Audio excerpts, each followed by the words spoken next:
Breaking news from the Harrell Wrestling Talk Network. We have an injury exclusive as Jonathan Harrell loses the Harrell pay-per-view title to My Fiancé. In the shocking defeat, he lost his man card.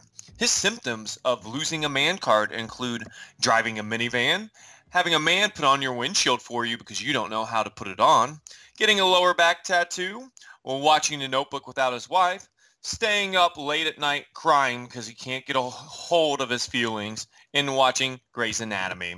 It's unknown if he will ever recover or have the title back again. Hello, my name is Jacob Harrell. You're watching Harrell Wrestling Talk number 16.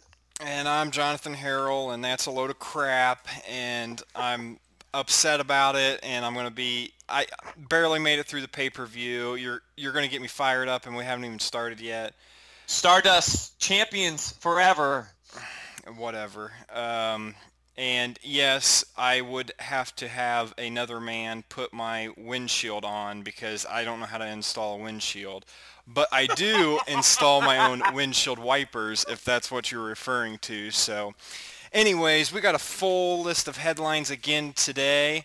And we're going to get right into the dreadful Night of Champions pay-per-view.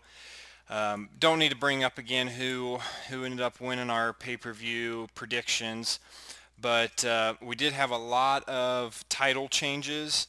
What was your just overall thought of it, Jacob? It was fantastic. Favorite pay-per-view of the year so far, just for the fact that the belt is finally home at the right place.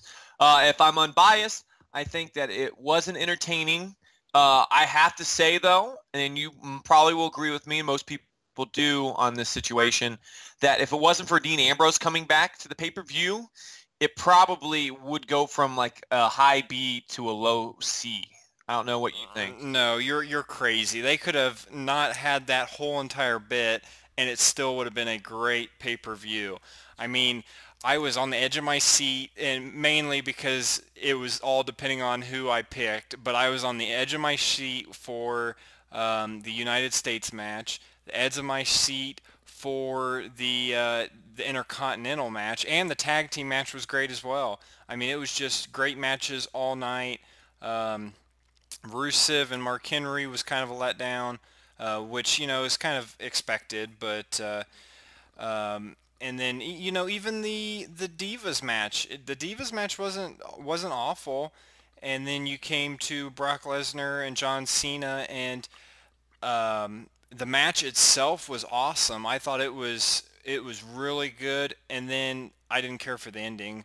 I thought it was a letdown towards the ending. But, you know, other than that, I thought, kind of like you said, this is one of the better pay-per-views that they've had all year. Yeah, the beginning was really good. You had the Usos. That match was awesome. The Sheamus Cesaro match, with them being brawlers, it took them a little bit. Once they got away from the brawling and started wrestling, they put on a clinic. The ending of that match was incredible. I'm a huge pager. Shout out to Evan. But I did enjoy that. We will get into the Brock Lesnar here in a second. But overall, I think the John Cena match, it didn't need to happen, if you ask me. A lot of people didn't expect John Cena versus Brock Lesnar Part 3 to happen. Even more people did not think it would end the way it did at Night of Champions. Nevertheless, Lesnar, as most people predicted, left as the champion. Rumors are flying that Brock Lesnar was left out of Raw this week due to a heart problem. Lesnar nor Paul Heyman showed up to Raw, and Cena really didn't talk much about Lesnar outside of Seth Rollins.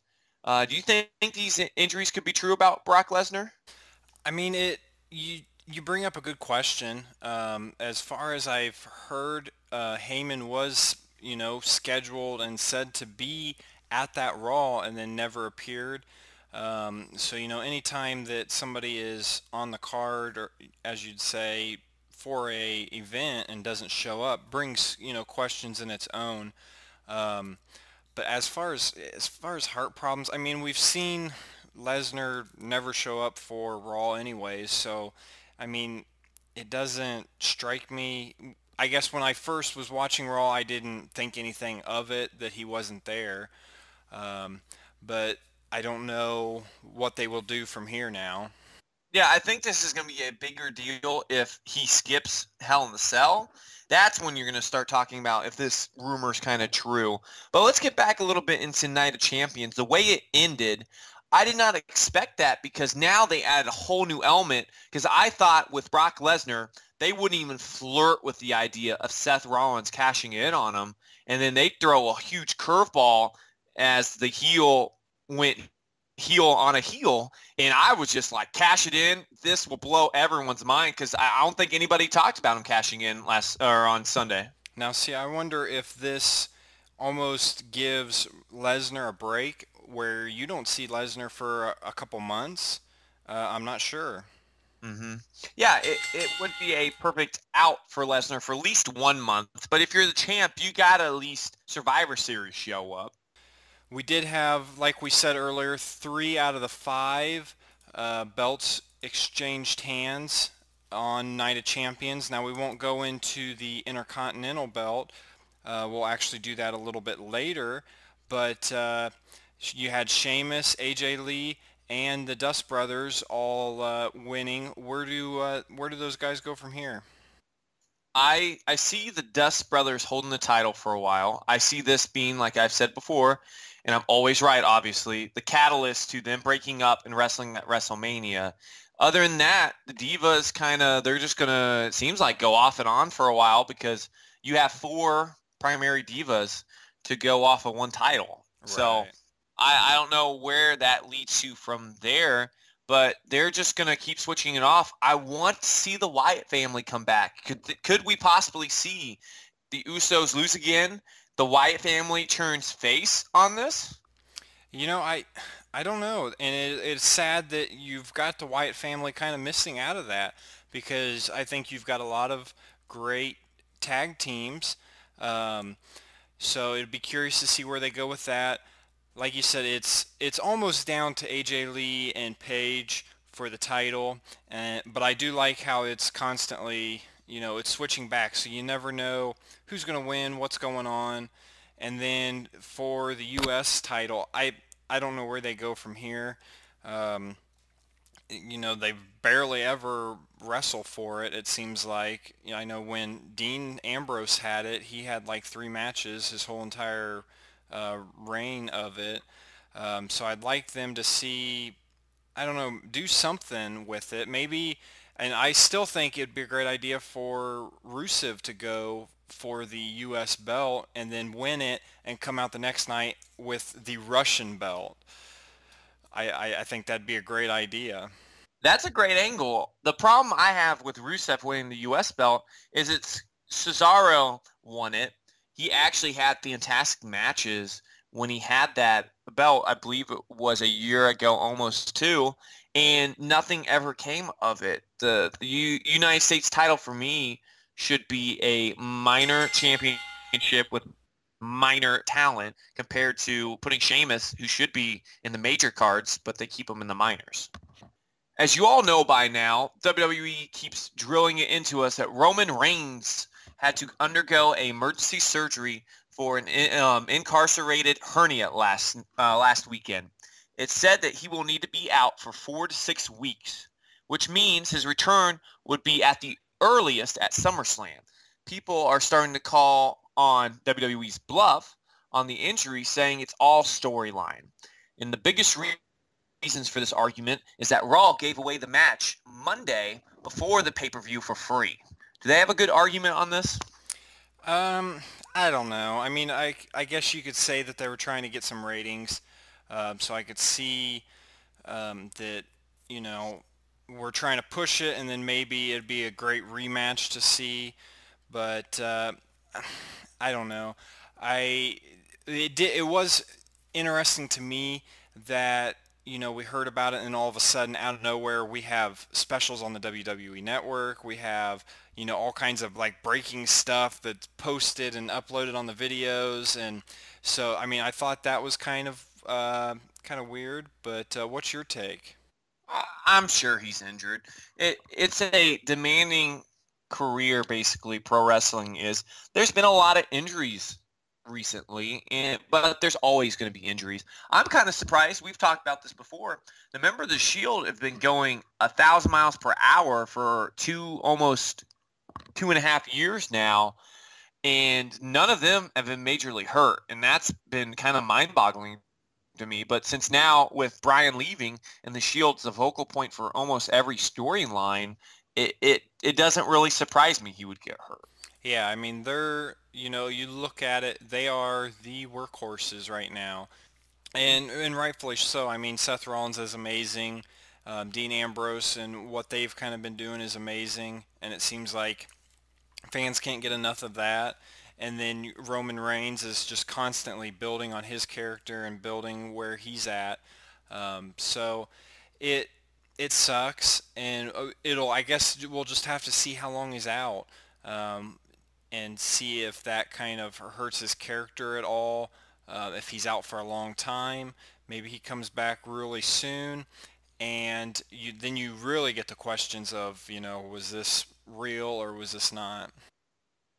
I think it's good for his character, though, because a lot of people were saying this, it's John Cena 2.0. He has 5 moves to match the 5 moves of doom that John Cena has, and that's something that WWE is creating, so it's a good little break from everybody. When he comes back, it's kind of refreshing to see Reigns in the top spot. We haven't forgot about Monday night, where they had the latest episode of Raw. For me, at least, it was a letdown from just high expectations that got built from, the Night of Champions the night before. But we did have your boy Ziggler end up winning back his Intercontinental Championship. We had another match between Swagger and Bo Dallas. We got to see a total Divas match with Natalya and Summer Rae. Dean Ambrose wrestled. Sheamus and the Usos teamed up to win. Rusev won again against Mark Henry. We got to see Adam Rose and the Bunny, AJ Lee, and John Cena as well, all picking up victories. Were you kind of let down with Monday night? Oh, I was entertained by it. I can say this, for basically out of all the superstars on the card that WWE has, Damian Sandow is the most entertaining guy by far out of all of them. You can give him the dumbest bit ever. Basically, Damian, you're going to sit here and you're going to mock and do everything The Miz does. Literally everything he does, you're going to do it. And he makes it fantastic. I love the Miz Dow character. Ambrose taking a bump out of the back of a minivan and then picking up the guy's luggage. Poor guy, and he just chucks it even though they stole his vehicle. That was fantastic. Overall, I was entertained by it. I wouldn't say it was the greatest Raw ever. It didn't have to be, I don't think. So, and that's the problem you run into is they're trying to make such high-quality stuff when sometimes it's okay to be entertaining rather than being completely serious. Yeah, and so with Brock Lesnar not being there, and it's just, I don't know if that just lets you down instantly, hoping that you would, the way that they left it, get to see something to do with that. Instead, it was all John Cena and all Seth Rollins, and moving that way. But back to what you were saying about Sandow, I agree. I used to not care for his bits very much, and he came out as Vince McMahon, and I think that was about my turning point to where he started imitating some of these wrestlers and people, and I thought it was instantly great. This was amazing. And they're doing it right now because you have them come out as whoever, but you don't have them wrestle. You don't have them in a squash match. You don't have them just go out there and lose in 5 seconds and then the whole thing be over with. You just have them out there being these characters and ending it at that, and I think it's great. By the way, how did Dean Ambrose get out of the room and into the box? They never explain it, and that fits his character perfectly. Yeah. Katie called it. She was watching it, but he's in the box. I'm like, no, he's not going to be in the box. And then he pops out. I'm like, jeez. WWE's second longest TV show is turning 15 years old. Smackdown will be celebrating its 15-year anniversary on October 10th Will you be watching SmackDown, Jonathan? And what is your favorite SmackDown moments? Now, I try to watch wrestling live, unlike you who decided to watch the overrated and overhyped Gotham this week, which we won't get into, but saying that, I'm not watching SmackDown. I haven't watched it since it was on the UPN, so I'm going to date myself a little bit on that. Um, no, like I said, I haven't even watched replays of it. I occasionally look at the results when we're looking for news for episodes. Outside of that, SmackDown free. And that's another symptom of losing your man card is being SmackDown free. Give me a moment. Give me a moment from kind of Attitude Era. Greatest SmackDown moment for me that still I think about constantly is Brock Lesnar super suplex with the Big Show from the top turnbuckle and the ring breaking. I still think that's one of the greatest SmackDown moments, and it's hard to top that.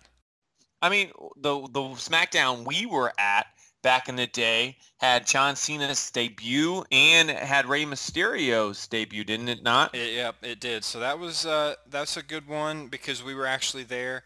I think a lot of when it first was on, and you had a lot of the Rock talking and doing his gimmicks, the singing, going down to the Hard Rock Cafe or whatever it was, the jabronis, and just all the stuff that the Rock was doing to throw out the association with the SmackDown show, I thought was great as well. Yeah, and you have, speaking of Booker T, or, well, not speaking, I guess, speaking of reality of wrestling and Booker T, they had the segment of Booker T and Stone Cold in the supermarket, which is fantastic if you ask me.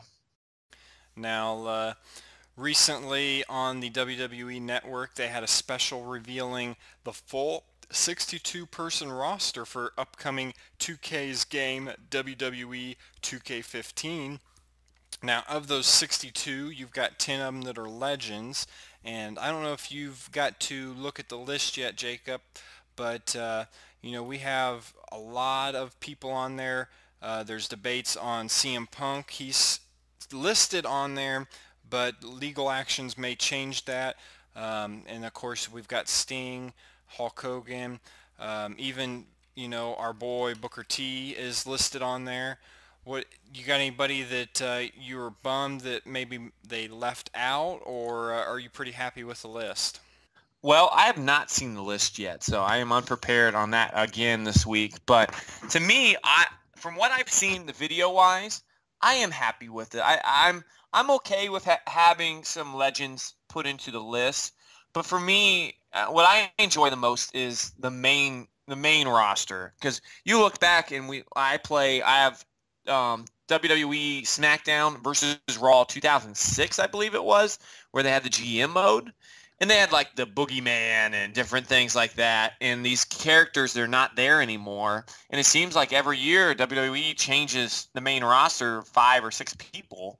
So I enjoy that. I do like splashing in a little bit of Sting. I'm sure Austin's obviously in there. Hopefully they'll throw in a couple legends like Andre the Giant. Maybe even have Bobby the Brain Heenan as a manager.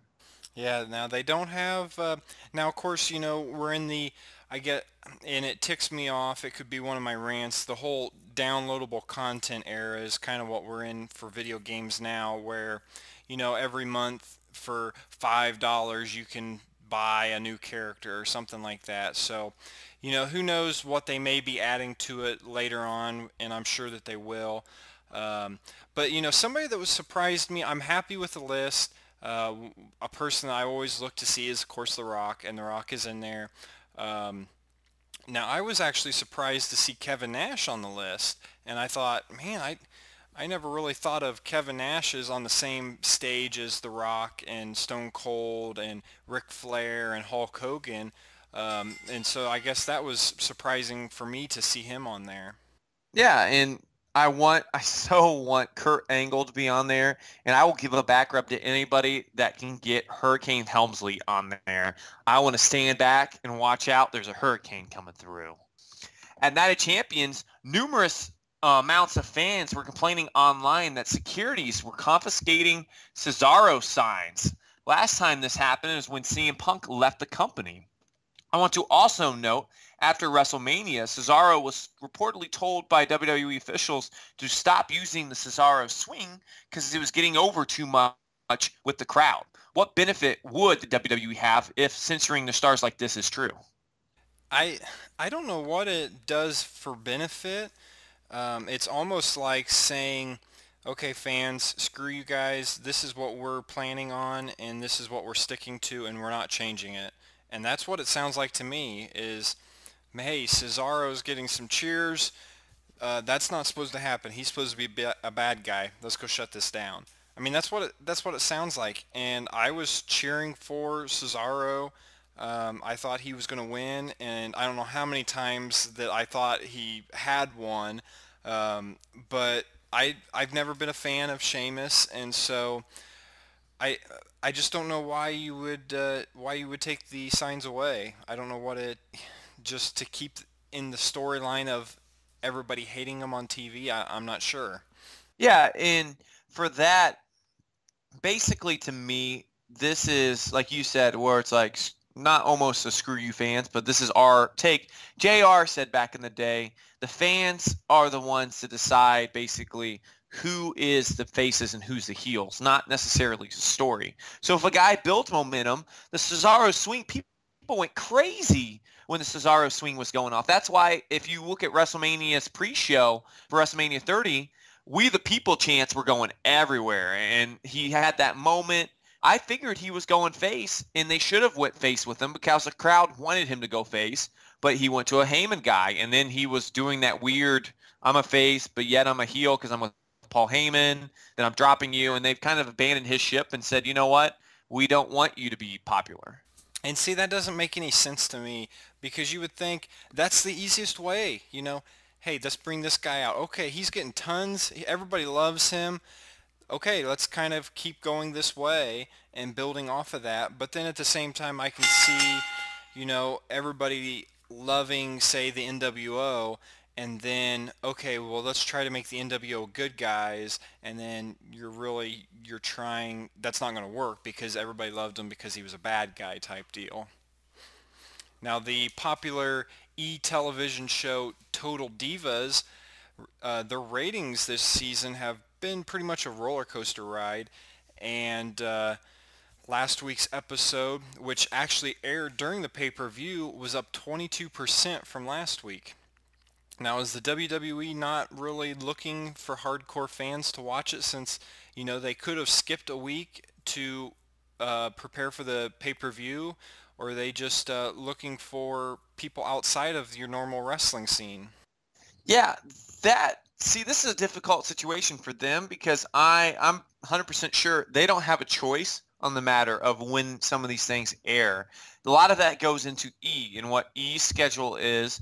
They're shooting for, and I guarantee you the reason Total Divas came out was to get male demographics to watch this, or the extreme opposite, let's get females to watch it because of the drama that unfolds during the show. Like I said, I've never seen the show. You still have, it's on the network, and you still have not on the seen network. An episode. I am not falling into the trap of watching divas and photo shoots and that because I don't think I would ever get work done or go back to my job if I started watching Total Divas. So well, let me give you the lowdown here. So, of course, the princess is loving it, and I understand why the WWE is doing this.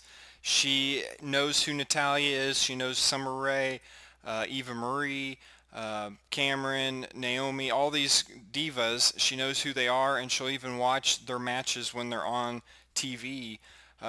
Basically, this episode, they had Summer Rae and Natalya fighting, which they kind of played over on Raw as well. But you got to see the unlikely voice of reason, John Cena, come out and talk about some finances. Brie and Daniel Bryant were looking to run their own bed and breakfast, which sign me up right now. I would go to that. That would be awesome. Even if it was a dump, I would still stay there just so I could say that I was staying at Daniel Bryan's bed and breakfast. Now, I would go to a John Cena, Nikki Bella bread and breakfast only if John Cena would never show up and it was just Nikki at the bed and breakfast. Now, see, you need to watch Total Divas because John Cena is the most likable guy. I almost makes me want to stand up and cheer for his matches because I like him so much on the show, and maybe it's just his character and his actual personality. But I like him so much on the show that it's making me almost want to feel bad for saying John Cena sucks. You know what? I don't believe you, so I'm done. Well, moving on to our special segment this week, we're going to be playing a series of clips that we recorded a couple weeks ago at Heroes and Legends event, mainly at the Fan Fest. We had a great time. I know Jacob did a lot of these interviews, and so he got to meet a lot of fans and promoters and wrestlers and just a little bit of everything, Jacob, right? Yeah, it was a great time. I enjoyed it a lot. We met a ton of people in the Indiana area. We met Gangrel through this, which is kind of the surprise for you guys that are going to sit through and listen. We interviewed Drew pre and post of his match with Carlito too. Yeah, and I can't wait to hear again the Gangrel interview, and it continues to blow my mind how down to earth him and Al Snow are, and just how it's complete opposite of what I thought their characters are and how you would think they were. Mm-hmm. And it was awesome when we interviewed him. Just a note, we were interviewing Gangrel, and he was enjoying some nachos, and that just totally blew my mind. And I was just sitting there like, all right, let's have this interview and just eat nachos. Like, that's awesome. Well, we'll go ahead and play the Fan Fest, and we'll start from there. All right, I'm currently with Alexander S. Kirk. He's here at Heroes and Legends. Thanks for coming on, man. How's it going? So, who are you wrestling tonight? I'm wrestling Anthony Toatelli, Eli McFly, and Rod Street. Ah, okay. So you are on the main card then. Awesome. Yep. Now, with that, is it hard? Because I'm sure a lot of these people you've never wrestled with before. Yeah. It's going to be hard kind of to work with someone, or you find it easy to kind of script this kind of match out? A lot of these people there's people I've seen in the locker room before. I mean, Rod Street's been strong style for a while, so I mean, I see him around a lot. Eli, not so much, but I've seen him a couple times. He was at the last Heroes and Legends. And Anthony seems to be at strong style a lot, so, I mean, yeah, I mean, in the FWF, so all these people I've seen in the locker room plenty of times before. Right. Now, with this Fatal 4-Way, is it one of those things where you guys script out what you're going to do beforehand, or is it you kind of going with the fly? I'm more of a go with the fly type of person. Yeah, and it's a 4-way elimination, so it allows for more play. Right. Than the typical Fatal 4-way. Right. So that helps out a lot. Okay, can you tell the fans that might not know you kind of what your gimmick is, your character? My gimmick is a 30-year-old virgin, a celibate savior. Yeah, so it's one of those goofy kind of gimmicks that I go out there and I just think I'm better than everybody else because I've just saved myself for so long. Now, with that, do you have a kind of a catchphrase that you go? Yeah, the how's it going? Yeah, how's it going? That's awesome. Now, with that, how long have you been with Heroes and Legend?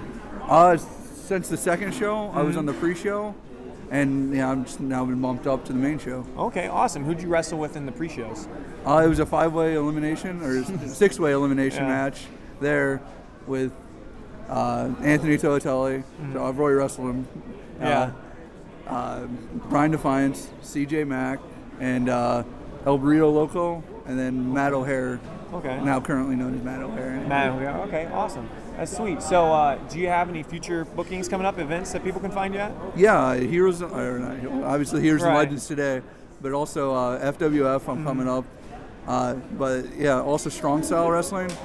Also be going to PWK in a couple weeks. So. Okay, awesome. Now, is there a social media that they can find you at? Yeah, at Alexander S. Kirk on Twitter, and also Alexander S. Kirk on Facebook. Awesome. Well, thanks for doing the short little interview, man. Thank you. Good luck, and good luck with the 40-year-old virgin gimmick. Thank you.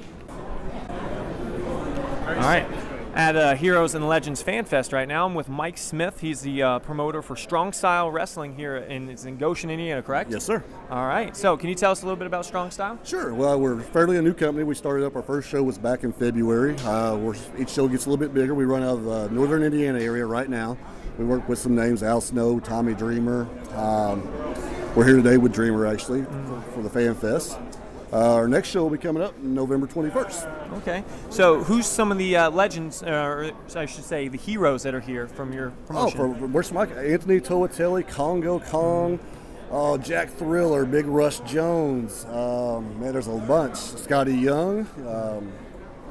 I'm blank. I know there's more here right now, but as you can tell, it's kind of chaos. Okay, so have you been here obviously before? Yes, this is my third one, yes. Okay, so what's some of the matches some of your wrestlers competed in the past? Well, in the past, we've had, here again, you put me on the spot. I'm trying to remember the last show we had here. Who was it? It was back in March, I think? Yes, yes. Al Snow faced Drew Skills in the main event. Yeah. How can I forget that? Right. Of course, but then today on the Fan Fest, we had Chase Matthews, Chester York. Chester York's undefeated. Chase is one of our more popular guys, so that'd be a really good match. And then on the main show tonight, we had Big Rush Jones going a one-on-one with Tommy Dreamer. Okay, can you tell me a little bit more about Big Rush Jones? I've seen him on the internet, and he's an intimidating dude. He's a big guy. He's a big boy. His name fits him. He's just 300-some pounds. He's undefeated for Strong Style. He defeated Rhino at one of our shows just recently. He's got Dreamer tonight. He's been on a tear. It's going to be something to stop him. Now, you have an upcoming event you told me about. What can you explain a little bit about that? Sure, I can. It's going to be in Goshen, Indiana on November 21st. Right now, we're going to have Tyson Dux on the show. We're going to have Silas Young from ROH. He's going to be on the show.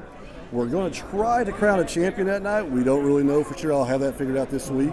It's going to be a really big show. Melanie Cruz is coming in from Japan. She's her first show back, so it's going to be a good one. All right. Where can some of the fans find your promotion on the internet? Absolutely. You can find us on Strong Style Wrestling on Facebook. We have a regular page plus a fan page. That's the best way to get a hold of us. Okay. Is there a website with that? Not too? yet. Not yet. In the works, yes. probably? Yes, All it is. right. Awesome. Well, thanks for having me, man. Thanks for having me. It's my pleasure. All right. I'm with Dean Jackson. He's with FWF Wrestling. Just tell us a little about your promotion. Well, we're based out of Warsaw, Indiana, and we do monthly shows there. They're all family-friendly, and everybody works really hard. We got an upcoming show on October 4th, and then after that, we've got another really big show at Lakeview Middle School on November 8th. Okay, and this is out of Warsaw, Indiana, right? Yes. Okay. Yes. So can you tell us a little bit about one of your past promotions, or I guess events you did? The last show we just did was in we'd taken September off. August was a really big show. We had Congo Kong in the main event. We got a lot of guys out of Fort Wayne and Southern Michigan that we're getting that wrestle, and we're getting a lot of the Indiana guys booked and some Michigan guys booked for our shows. Okay. Now, any upcoming events you have? Yes. Saturday, October 4th, we got Firestorm coming up. There's going to be a 20-man Rumble, and then after that, the Funkamania 12 on October 8th in Warsaw. Okay, awesome. Now, how much will these cost? Tickets are only $15, $20 if you want to get closer to ringside. Awesome. Now, do you have a Twitter handle or a Facebook or anything for the promotion? Yes, thank you. On Facebook, we're at Functified Entertainment, and to follow me on Facebook, it's Dean Jackson, and then our Twitter handle is FWF Wrestling. Awesome. Well, thanks for coming on, man. Thank you. All right, we're continuing our Fan Fest coverage with the champ, Drew Skills. Thanks, Drew, for coming. Hey, thank you for coming over and talking to me. You know, Carlito's not here yet. Is that kind of a sign? Well, I mean, you got to look at it like this. Today is the 637th day of my title reign. I don't know if I would have showed up either. You know what I mean? Yeah. I don't know who they could have booked that would have been dumb enough to show up today. I'm partying all day long. Tomorrow starts the party for 638. Yeah, you hear that, CM Punk? No one can touch this guy. Now, after you leave as champ, where else are you going to be? I got a few things going on. There's a few great promotions I'm lucky to be a part of. Over in Lima, Ohio, War Wrestling, myself and my tag team partner, Apollo Star, the Soul Shooters, we're over there. We're up at Strong Style Wrestling in South Bend, Indiana. We're in Michigan with IROG. We're down Southern Indiana with D1 Wrestling. A lot of great stuff going on. Now, back to the main event. Since you're facing Carlito for the title, Sean kept talking about how you're such a a student of the game. You watch a lot of film. How much film have you watched of Carlito? I've watched quite a bit. I've seen what he has to offer, and he's going to bring it, I'm sure. It's going to be a battle from bell to bell. It's going to be a battle. The thing of it is, though, it's a battle I'm going to win. Mm-hmm. I see you got the apple on the table. Is that something, a precursor maybe for the main event? You know, I'm going to keep that under wraps. I do have an apple at the table, and we'll leave it at that. We'll leave it at that. Awesome. Now, with this, is this a great opportunity? I saw you mingling with the younger fans. That's an opportunity then for them to meet you and then kind of pass on the torch of the maybe aspiring to be a wrestler. Is that something you kind of seen through these Heroes and Legends? Yeah, you always, it's a great time anytime you get to meet with the fans and talk with them and the people that support us, and it's really fun. And then there's always the kids that, that they were, I was one of those kids once that would go to the shows and get to, try to stand in line forever and meet with them. The great thing about us here is we're spread out. There's guys everywhere. There's not real long lines. You can go up, talk to a legend, meet who you want to meet. It's a great time here today. Have you mingled with any legends today? I have done a little bit of mingling. Most of them, gravitate towards the champ. Yeah. They want to get that rub once again, feel what it was like. But yeah, man, it's a great time. I'm having a blast. Okay. Well, last thing, I was watching the one of the pre-matches, and the fans like to heckle a lot. Is that something that gets in the mind of the champ, or is that something you can zone out? The only thing that gets in the mind of the champ is victory. Victory in the party that I'm going to have day 638 tomorrow. Well, we can't wait to interview you after the 1,000th day of your reign, all right? Yes. Thanks, Drew. Thanks for having me. Yeah. All right, right now I'm with the Undisputed Wrestling Show. I have The Prophet, Rick Craig, and Zane Paisley. Thanks for coming on, guys. Oh, we appreciate it. It's a great show. Jason always puts on an awesome production, and we're glad to be here. Thanks for having us. Yeah, no problem. Okay, tell us a little bit about the show. Well, the show started about a year and a half ago. We talked to the biggest names in the industry today. We've had such luminary guests as Sonny and Vader and Ahmed Johnson, Buff Bagwell, Diamond Dallas Page has been on. I mean, tons. Check out our website, www.theundisputedwrestlingshow.weebly.com, and you can listen to every single show we've ever done. And I personally got to read my poem, my original poem, to Leap and Lanny Poffo, so that was one of my career highlights. What did they say about that? I don't know if he was impressed, but he was kind about it. He was kind, so he indulged me for a few moments while I read that. Okay, so what's kind of the format of the show? Format of the show, we usually have a 2-hour show. First 45 minutes is dedicated to our main guest. The second hour of the show, we change up the formats usually every 3 or 4 months. This month we're doing what we call our F5, which is our top 5 of whatever topic we want to choose to pick. And we also highlight an independent wrestler for about a half hour in that second hour. And we also have to give a shout out to our co-host, the Morning Star Will Huckabee, independent wrestler from North Carolina. Great guy, not always the best on the F5 picks, but he's a good guy.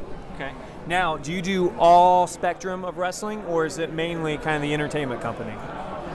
We do pretty much just the professional wrestling. Okay. The real stuff. The real stuff that people get paid for. The so, stuff that's not fake. You can find us every Tuesday night, www.angrymarks.com. That's the network we go through. Please check it out. Like I said, we've got a lot of great guests and love talking wrestling. All right, where's the social media for you guys? Well, you can hit us up on Facebook at The Undisputed Wrestling Show and on Twitter at Rick_Craig. All right. Well, thank you, guys. We'll be sending these out. Thank you. Appreciate it, brother. Thank you. Thank you. A lot of fun. All right, our special guest today is a WWF, ECW, WCW former superstar. He's everywhere in the independent circle. We have Gangrel with us. Thanks, man, for doing this. What's going on, guys? I can't believe you didn't want to stay out there and watch the Tommy Dreamer match. Man. It's getting I ready know. to get exciting, man. He's getting ready to start beating people with pots of pans. We can't pass this up. So, man, you look fantastic. That was a great match with King Kong, and you just keep yourself in great shape. How do you do it, man? Well, I mean, I never stopped working, so every weekend I'm blessed enough to still wrestle and do what I love. I'm out there doing 2 to 3 shows a weekend.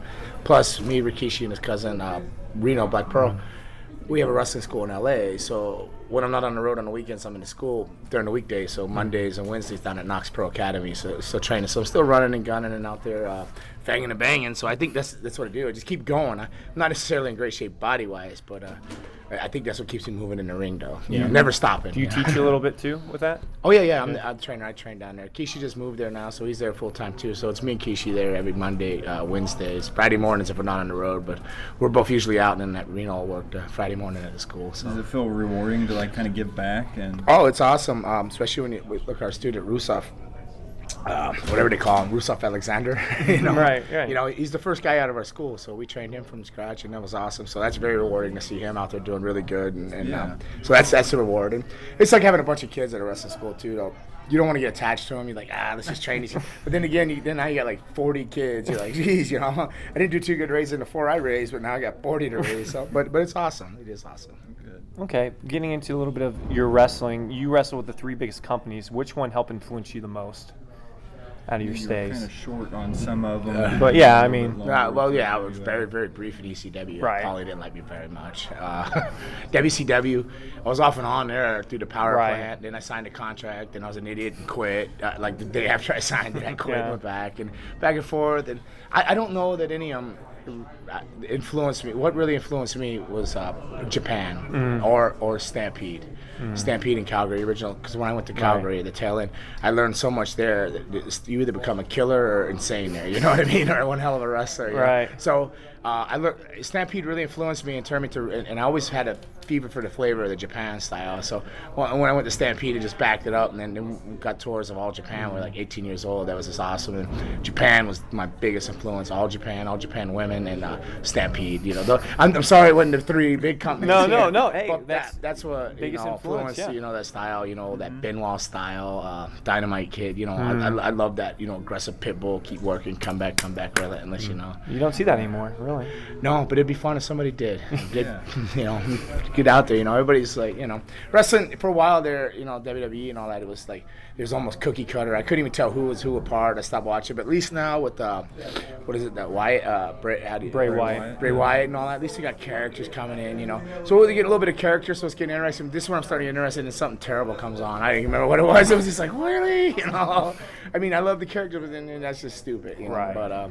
But hopefully, you know, it'll turn around and get back to more characters and have more storylines where every win and loss actually means something. It wasn't just because they needed a match. Right. You know, like the Attitude Era was like awesome because even if you were on Jacked or Sunday Night Heat or something, your win-loss meant something because you were working either in a lower angle with somebody or you were moving up to an angle with somebody. So every win and loss meant something. Story. And it was fun. It made it fun. You really wanted to come to work. And I think you could see in the matches and even the fans' response and stuff, how that works. You know, maybe they should try to get back to that a little bit. Right. Now, speaking of your character, when did you ever think your like the vampire role would ever take off and kind of go and? Did I personally? Yeah. No, at first when we first thought about it, like I was sitting there with Luna. We were watching The Lost Boys, and I go, man, it'd be really cool to be a vampire in wrestling, you know. And she was like, yeah. And I go, nah, you can't do that. This was in like 1989, you know. And she's like, I go, no, wrestling, you know, you gotta be serious. What are you talking about, vampire? That's silly, you know. She goes, no, you gotta do it. And she convinced me to try doing the vampire thing, and then. I wanted it to be like The Lost Boys, though, kind of what The Brood actually was. Right. Years and years and years later, I finally convinced them. But like, I ended up going to Puerto Rico with it, and they just made it a blood monster. You know, every match I was covered in blood, somebody else's blood, my blood. It was a monster thing. And then I went to Memphis with it, and Lawler, like, he really likes his monster, so he wanted Bela Lugosi style and all that, you know, painted on eyebrows. And, but finally, like, you know. Try to convince Vince Russo and Bruce Pritchard and them. I said, no, it's just like some kick-ass vampires, you know. They don't have to win. They just got to be cool. They can get their butts kicked as long as they look cool doing it. They can come back every week. They're vampires. I said, vampires aren't going to go away. They've stood the test of time, and they will stand the test of time, you know. And then finally they kind of got the idea, and they did it. And I mean, I'm blessed enough that it has stood the test of time. You know, I've got fans now that are 12 years old because of the Twilights. You know, I don't sparkle, but the young girls and young kids tend to like to believe that, you know. So, you had True Blood had a great run, and then all the other vampire stuff. stuff, and so the vampires, it's just stood the test of time, and I was blessed. I think that's why I go out there and try to work hard every weekend. So I'm blessed to be able to wrestle every weekend. Wrestling's like a marriage to me. I love it, but I don't necessarily always like it. It's always a lot of work to make it work. But it's worth it and it's rewarding. And like today, I had fun. I wrestled this big cat. It was a little shaky going in. We weren't seeing eye to eye. Yeah, that moonsault. It's scary. Yeah, but I moved. Yeah, I got out of there. Not taking that bump. I started to move on that splash too. I was like, oh, the lights went out. It went all black in the arena. I was like, wow, oh. I didn't get up too quick there, but it was an awesome time, and I had a lot of fun, and I just feel really blessed, and I like to say thanks to the fans too that they come out, because if it wasn't for them, there would be no wrestling. People didn't come out and support it. I was a fan, and then I became a wrestler, so it's awesome, and I'm still a fan. Right. So it didn't change. It's just getting to do what I love. So I mean, I'm very blessed. Yeah, you spoke of the Attitude Era. Do you think your character could fit in the PG era, or do you think that you kind of, because you were in the Attitude Era and you pushed the limits? Sure, it could fit. It just fits in on the name. Right. At least it, so it was a big kick in the butt there. Right. So yeah. I mean, vampires. I mean, there's PG vampires. Right. Like Twilight. Right. You could do it. You know what I mean? You just. The blood wouldn't be probably as prevalent on the people like. Maybe on PG, you probably couldn't do the bloodbaths and sprays, but at the same time, the rolling off the Attitude Era was already established. Where poor Kevin Thorne tried to do something that was already done. It didn't. Right. It didn't work because people kind of not that I was great at it or anything. I just did it first. So, right. And I think that's a tough one to accept. Too many vampires here in wrestling. One was edgy enough to go, okay, that guy's a vampire. Now let's just give him a new one, and I think it's just kind of really hard to do. You better be something special at it. Right. Yeah. Now, with the Broods, do you think they gave you enough time to kind of develop that? Because that had a lot of potential. We loved it. A lot of fans loved it. The Brood was never supposed to be. It was just I was just a shuttle there to bring Edge in. Oh, okay. You know what I mean? Yeah. And, it wasn't supposed to get over. It was supposed to just be just a way to bring him in. It was a way to keep us together. And then they just kept killing and killing. But he kept getting over and kept getting over. Yeah. So then finally, Undertaker, and they just they went to Brood. First you're in the ministry, then all of a sudden, hey, you're gonna feud the ministry, and then next thing you know, there's no Brood. Right. And the Hardys and everything so else. So if anybody has watched wrestling through their life and they watch how that evolved, they can figure it out if you read between the lines. Now, do you still listen to that music, the theme song for the Broods? Because that's awesome. Yeah, every weekend. Yeah. I mean, that's a fantastic song, and they even talk about it on the network about how cool the Broods were with the what was it, the top factions. Yeah, they were listed in there. What was number one? DX. Number one was what? No. It may have been DX. Yeah, it might have been DX. DX was pretty cool, but the Brood was just the vampiric Freebirds, Right. Yeah. And because I was a big fan of the Freebirds, so that's another reason. Between the Lost Boys, the Freebirds, there's the Broods. Now, with doing the fan fest you did today, do you have some crazy fans that dress up and do that kind of gimmicks for you? Sometimes I didn't see so much of that today, but back when it was running strong, especially like WWE, they would send vials of blood to you sometimes. Whenever I went to Providence, they had to get extra security because they said there was death threats because I exposed the vampire community, and they were all hot that I was exposing it. That's great. That's great heat, though. I mean, you're doing something good. I was supposed to be a villain, but the only villains, the people that didn't like me were the ones that said they were vampires because they thought I was a poser, and so they were healing it up on me, even though I was supposed to be the villain, the bad guy, or whatnot, it was still such a cool character. The people cheered it, Right. So it didn't. So I was, like I said again, I can't tell you, it was a blessing and a curse at the same time. Other than that, I really love to wrestle. People don't know the fact, we have a wrestling school, me, Rikishi, and his cousin. And it's called Knox Pro, and it's in Sun Valley out in California.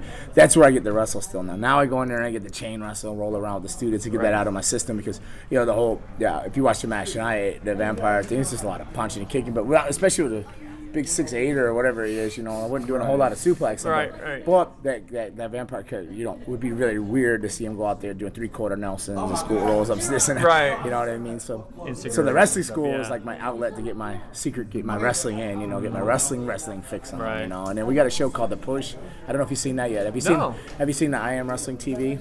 No, I haven't. Well, it's a thing we set up. It spawns off the Territory League and the I Am Wrestling movement, where everybody's wrestling like you are wrestling. We all are I Am Wrestling, and we're trying to get that movement going. And we're gonna have electronics on the store soon and stuff. And that's gonna be cool. But we have a thing called I Am Wrestling TV where promoters anywhere can send in their matches, and they post up 3 matches a week, and then the fans actually vote on it and they pick the match. But then me and Rikishi ourselves sit down and we have a show that's linked to it the week after, but it's on, and we critique the matches. What we kind of go over the edge. We're like actually critiquing it like teachers, so we're critiquing the wrestlers itself and everything else on it. So it's a little different. So it's called The Push, and it's on IamWrestlingTV.com. You can check that out. Okay, where can our fans find you on social They media? can find me on Gangrel13 on Twitter, Gangrel David Heath on Instagram, Gangrel David Heath on Facebook. I think that's all it going on, I'm sure. All right. Hey, thank you again for doing this. Yeah, guys, thanks for having me. So yeah, I definitely can't wait for the next Heroes and Legends event, and definitely plan on being to that. And if anybody's listening and they've got any kind of independent promotion or anything like that that'll be coming up, we'd love to promote it and get some interviews, and if it's close enough, we'll even come out and check it out ourselves. Yeah, so check out Heroes and Legends 5 is coming out soon.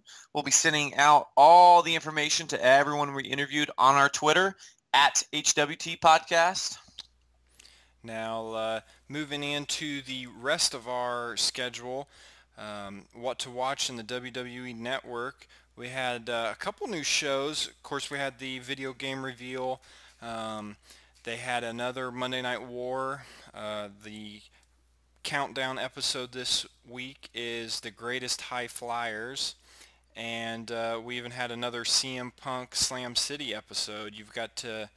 Have you got any time to check anything out lately, Jacob? I'm halfway through the Monday Night Wars, the Going Extreme. That is amazing to me because it's a side of the story that we really don't hear very often. There's so many documentaries, so many different takes, books, movies over the Monday Night Wars, but you don't really get to hear the ECW's influence, and it had a really big influence on how aggressive WWE got, the talent that went to WCW. So it was a huge impact on the Monday Night Wars. Yeah, and I was surprised because I'm still waiting on WCW's side. Really, they've shown the NWO, I feel like, and that's about it. Everything else has been WWF side of it. So I'm waiting to see some good ones for WCW. And I think they're on the way because you have different topics you have to talk about. Like we said, Sting's on its way, Goldberg's on its way. Sadly, the guy, I forget who his name is, the actor now that won the title, David Arquette, he's on his way too, probably. Now, they did have some new items in the WWE shop. Of course, as we say every week, that's the easiest way to support us. Just go buy your gear using the link from our site, and you can support us that way.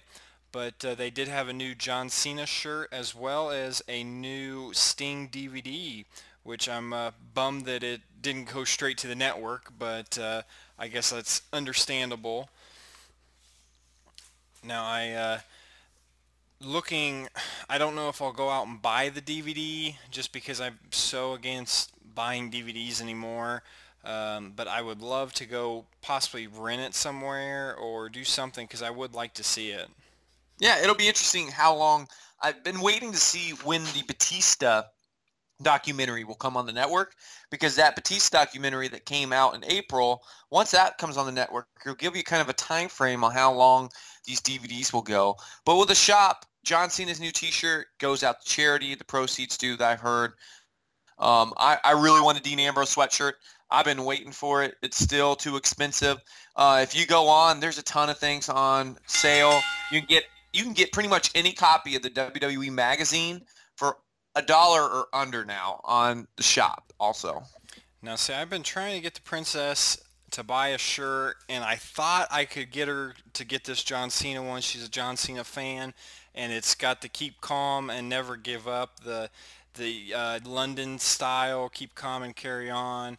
But she says no chance. So struck out again, WWE.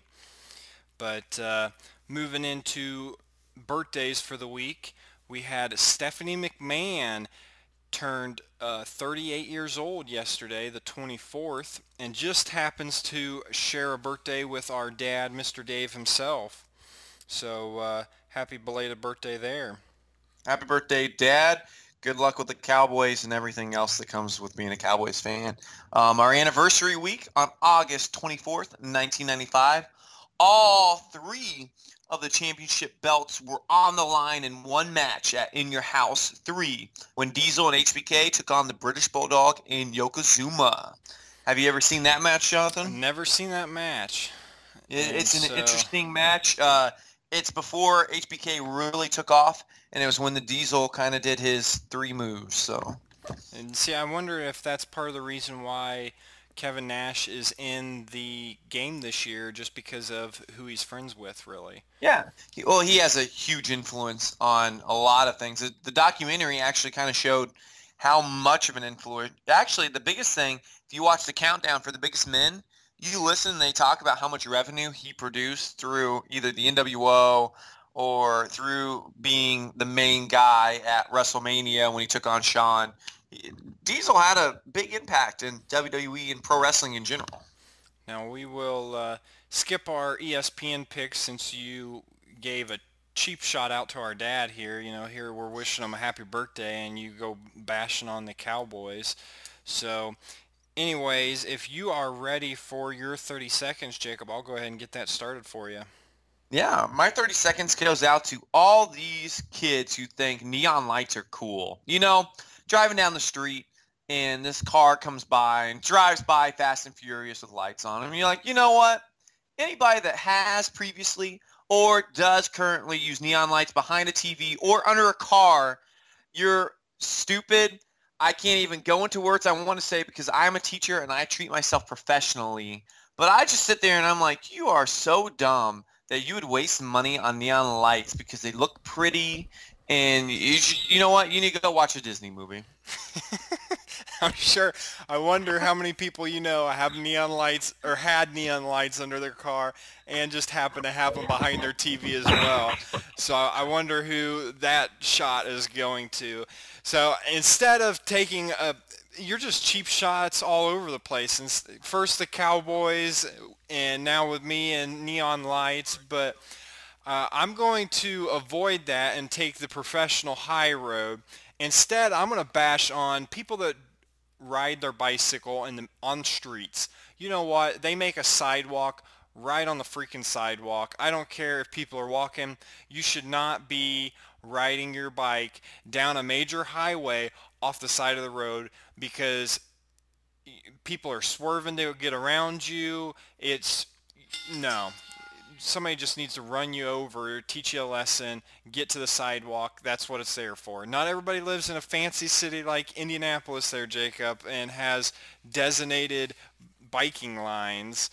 I'd just like to let you know that by law, I'm pretty sure you have to be on the street if you're riding a bike, not the sidewalk, Jonathan. No, because you can't be on a crowded sidewalk where you barely get 2 cars on and then have somebody riding a bicycle on the side of the road. Well, you can't be on a crowded sidewalk? What? With the cars? I don't understand, Jonathan. That's not what I said at all. I said you can't be in a crowded street with 2 cars. That's all that fits on there, and then expect a bicyclist to be driving. You know, staring at your neon lights, I think just fried your brain. I'm done. I'm over it. Still ticks me off I lost. I'm pretty sure, though, by law, though, you're supposed to be on the street. I'm pretty sure by law this episode's over because I'm over it. I'm calling it quits.